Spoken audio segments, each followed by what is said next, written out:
तो आज जो हरियाणा सरकार में अक्सरियत साबित करने का दिन यहां पर है और जो नायब सैनी सीएम बनाए गए हैं, विधानसभा में वोट ऑफ कॉन्फिडेंस को लेकर चर्चा जारी है। वोट ऑफ कॉन्फिडेंस पर 2 घंटे चर्चा होगी। आज खुसूसी सेशन हरियाणा असेंबली का बुलाया गया था और इसमें 2 घंटे चर्चा होगी।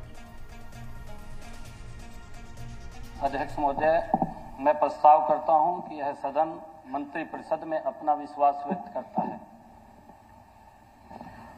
प्रस्ताव प्रस्तुत हुआ कि यह सदन मंत्रिपरिषद में अपना विश्वास व्यक्त करता है।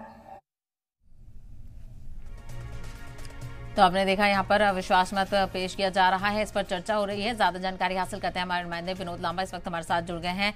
विनोद, आपसे जानकारी लेना चाहेंगे, क्या कुछ सियासी हलचल है हरियाणा में नई सरकार को लेकर? देखिए, विश्वास मत हासिल करना है। नई सरकार का गठन हुआ है, मंत्रिमंडल में फेरबदल के साथ ही मुख्यमंत्री भी बदले गए हैं और अब नायब सिंह सैनी जो कि सांसद भी थे और सांसद बनने के बाद प्रदेश अध्यक्ष का सफर तय किया और उसके बाद मुख्यमंत्री की कुर्सी मिली, लेकिन विधानसभा कार्रवाई में फ्लोर टेस्ट से गुजरना होगा और फ्लोर टेस्ट के जरिए ये साबित हो पाएगा कि जो नई सरकार का गठन हरियाणा में हुआ है उस पर विश्वास है, यानी कि उनके पास नंबर्स के इस गेम में भाजपा पूरी तरह से आश्वस्त है कि बिना जननायक जनता पार्टी के भी सरकार अल्पमत में नहीं है और सरकार के पास पर्याप्त नंबर है। और इसकी वजह भी है। वजह मैं तमाम दर्शकों को एक बार साफ कर दूं कि 41 विधायक खुद बीजेपी के पास हैं, 6 निर्दलीय विधायकों का सपोर्ट है, एक हलोपा पार्टी है जिसमें से गोपाल कांडा एक लौते विधायक है, उनका समर्थन भी है।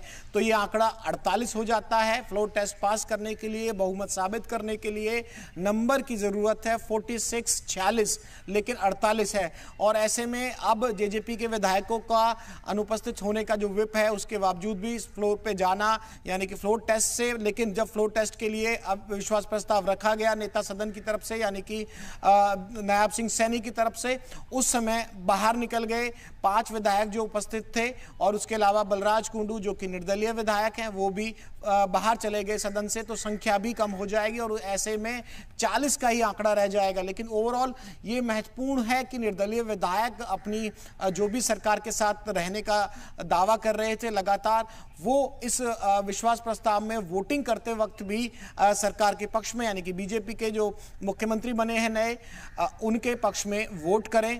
पूरा जो गणित है, जेजेपी के अलावा भी सरकार के पास आंकड़े हैं, बहुमत है, ये साबित होना है।